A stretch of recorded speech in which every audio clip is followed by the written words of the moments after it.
here with blue on, law enforcement. And everybody's talked about law enforcement, but these guys have the second hardest job on the planet. All right, they have the second hardest job. So to every law enforcement here, I salute you. But do you know who has the hardest job? How many of you know of a job, almost like law enforcement, where every day they face potential death? The one job that has a high certainty that if you see combat, you may not come back home, is the military. Now, I've heard certain people ask for military. How many people are military here? For everyone that's a soldier or has been a soldier, hooah! I'm here for one reason, because I believe in your right to do whatever you feel is right, as long as you don't hurt somebody else. Many have served to make sure that you have that right, that you retain that right. Millions have died over the last 250 years to ensure that you retain that right.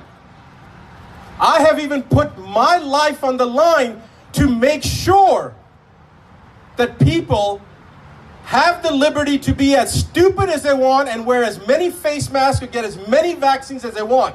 I have no problem with that. What I have a problem is when they insist that their stupidity has to be shared.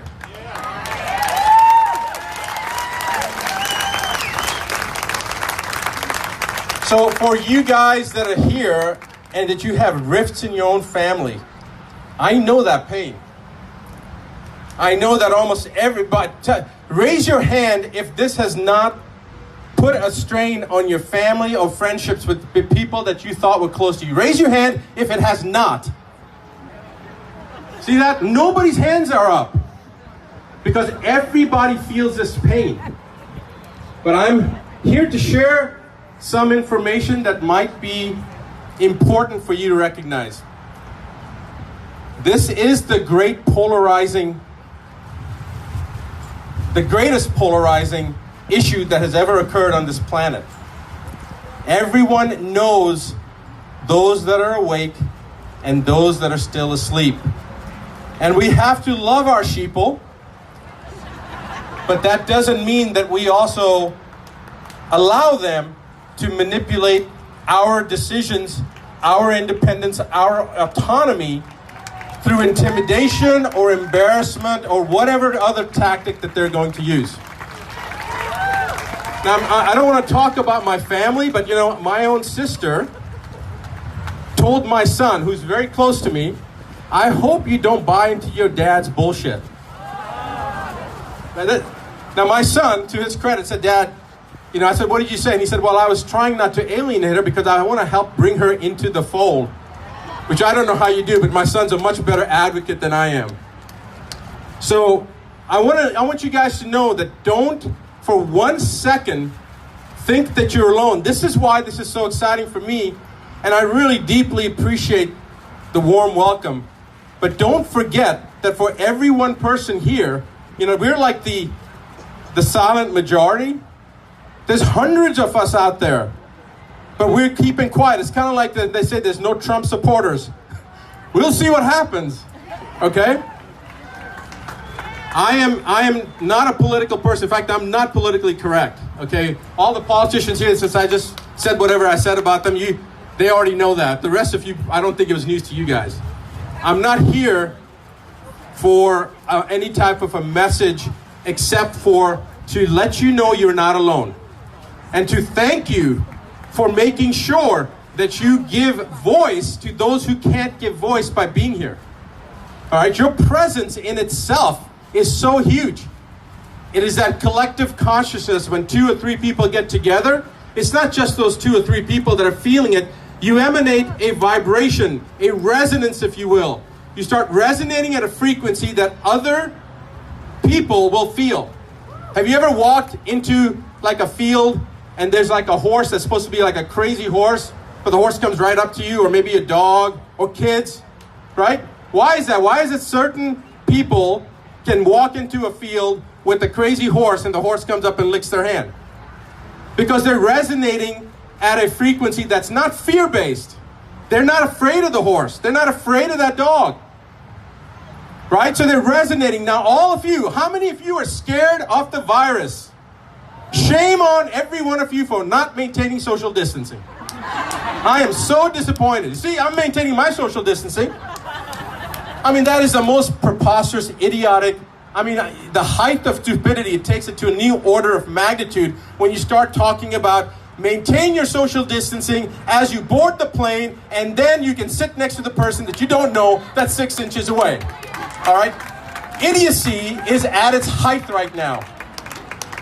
So don't buy into that idiocy and keep on giving voice to what you guys are doing and saying, because your actions are speaking louder than any words. Your action of being present is sending a signal, a resonance to other people. Because right now, I don't know how many people are here, but you're all collectively sending off an energy signal. And other places on the planet, there are people just like us getting together. In the United Kingdom, in England, about 5 days ago or 6 days ago, I was talking to Randy Jackson, Michael Jackson's brother, who lives in the UK. And Randy told me that there were over 50,000 people that marched to Trafalgar Square. And BBC, the British Broadcasting System, BBC and mainstream media did not cover it. Right? In Germany, they said there may be a few people that'll come to hear a good friend of mine, Bobby Kennedy. He had over 6,000 people there. And when I saw the footage, it was more than 6,000. It seemed like it was many, many more than that. But that's what they said. So we may not have 6,000 here, but we have a beginning.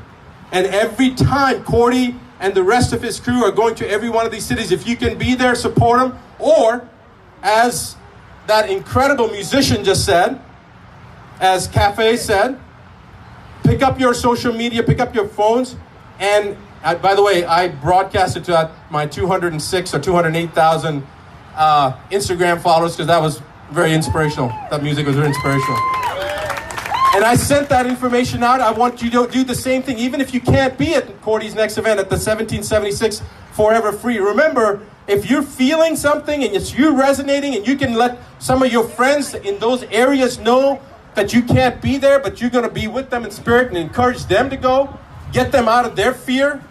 I've only seen 2 people walking around here with masks. I don't know whether they were being sarcastic or they were really afraid. But guys, let me tell you something about this virus. The chances of you dying in a car wreck are 2,476% higher than you even getting COVID. All right? And I can still see cars. I cannot believe they're allowing cars to be operated when there's a 2,476% chance higher that you can actually die from that. And I saw that the politician here, who I guess was a doctor, and he took off that mask and he threw it. And then he said, we're outside, and indoors it's... Okay, guys, the science, if you read the science, if you're a doctor and you read the science and you said that, you should be embarrassed. Because there's enough studies to show that a surgical mask does not do anything to protect you. You're doing it to protect the patient. All right? When I was a surgeon, I wore a mask. It wasn't to protect myself from doing a hip replacement or doing a herniorrhaphy. It was so that I wouldn't spit, drool, cough, sneeze into my surgical field. That's why I wore a mask. That's why everybody wears a mask. All right? And listen, if you want to wear a face mask and you think that's going to protect you, all the more power to you. God bless you. If you think social distancing is important, do it. You live in a country where it's your freedom to choose.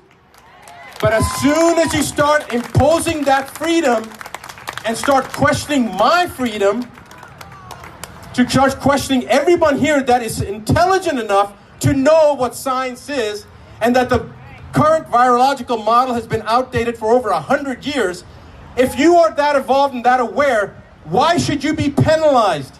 Why should your freedoms be questioned and, hey, wear a mask to be considerate for other people? What do you mean? Do I have bad breath? Is that why you want me to wear a mask? Because there's nothing else that you could be.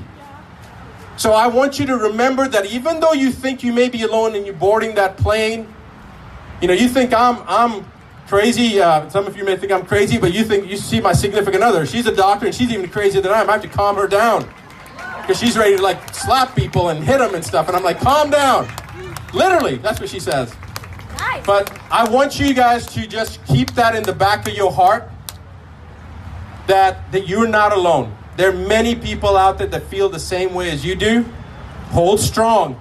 Never, ever, ever give up. The only way you can fail is if you quit. The only way you can fail is if you cease to continue to drive forward. I want to tell you guys in closing two things. First is there's a story. A lot of people talked about God up here, all right? And those of you that are how many people over here actually follow me, don't know who I am? Okay. So, you guys know that I'm a Muslim, all right? How many people knew that to be a true Muslim, you have to believe in the virginal birth of Christ? Nobody. Oh, it's a couple hands back there. Now, how many how many Muslims are here? Raise your hand if you're a Muslim. 1, 2, 3. All right. Assalamu alaikum. Okay, there's more behind me too. Now let me ask you this. How many people of the Jewish faith are here? We have a couple people of Jewish faith. Great. How many people Buddhists or Hindu? All right, so I want to tell you guys a story that I hope it makes sense to you, because I heard a lot of people talking up here about knowing the way based upon your belief in Jesus Christ. So I'm not here to offend anybody, but most of you that if you follow me, you know that I offend pretty much everybody I talk to. I mean, that's my middle name is Offense. Dr. Rashid A. Offense Buttar. That's what I was designed to offend people, I guess. But I want everybody to understand something, the concept of God, all right? So there's a story of this guy that lived in the valley. And in that valley, they had made a decision. The politicians had made a decision. I said that for special emphasis. The politicians made a decision that that valley was going to be flooded. And so they notified the local rangers that it's time to notify everybody in this valley that this valley is going to be flooded and get them out. So everybody clears out except for one guy. And he's standing there in this house when the rangers pull up in their vehicle, and he says, I'm not leaving. God will not forsake me. So the rangers drive off, and they let the water start coming. And the water comes over his footsteps, covers up the first floor by about a foot. He's walking around in water, and a big four-wheel drive pulls up with some rangers and say, jump in the back. We'll take you to safety. And he says, no. I'm staying. I'm not leaving. God will not forsake me. So they drive off, and the water rises. Takes over the first level of his house. It's up on the second level, and the boat comes. And the rangers are in the boat. And they say, jump in our boat. We'll take you to safety. And he says, no. God will not forsake me. And so they go away. And the water rises, and he's now grasping the chimney of the roof of his house. And a helicopter pulls up overhead. And with the loudspeaker, they say, grab the safety rope and we'll pull you to safety. And he waves them off. And the pilot says, what are you saying? The guy goes, I have no idea. He's waving us off. We're low on fuel. And so they'll leave. But he's yelling to the choppers, God won't forsake me. And the weight of the water crushes the house. And now he's gasping for breath in the debris. He's trying to survive. And with his last gasp of breath, the last chance he has to take a breath in before he drowns, he comes to the surface and he looks at the sky and he says, God, why did you forsake me? And the skies parted. And the Creator said, what do you mean forsake you? I sent you rangers in a boat. I sent you rangers in a truck. I sent you rangers in a chopper. What else do you want? So I want you to remember, all this stuff about God, this is great, but God helps those who help themselves.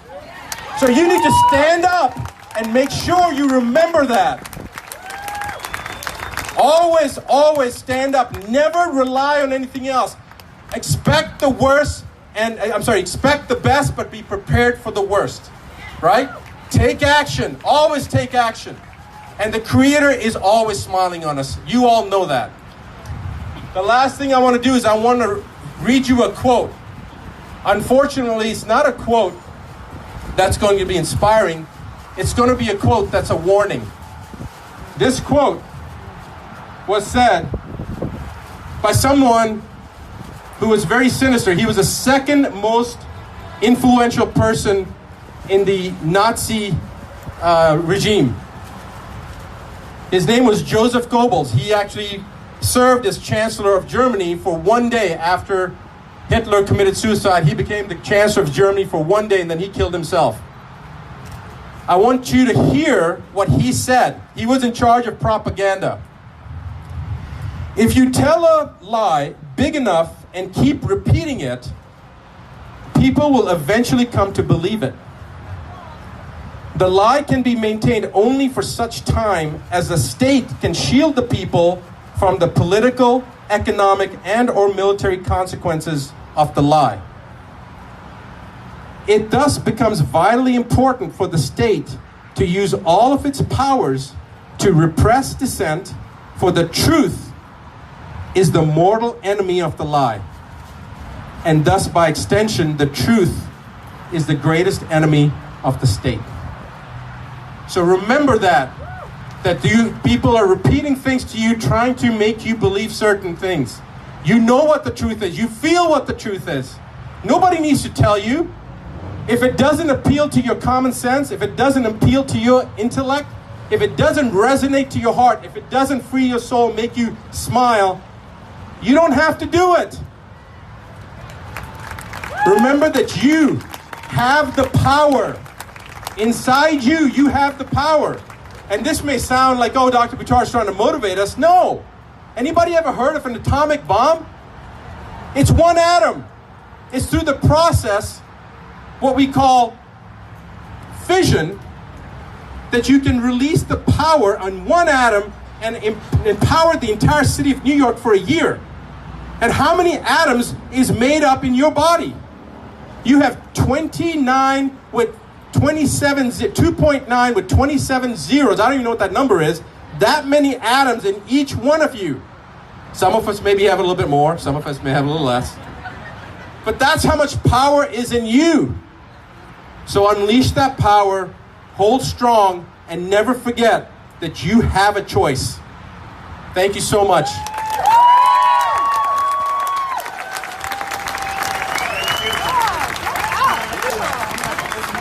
Dr. Buttar, thank you so much, buddy.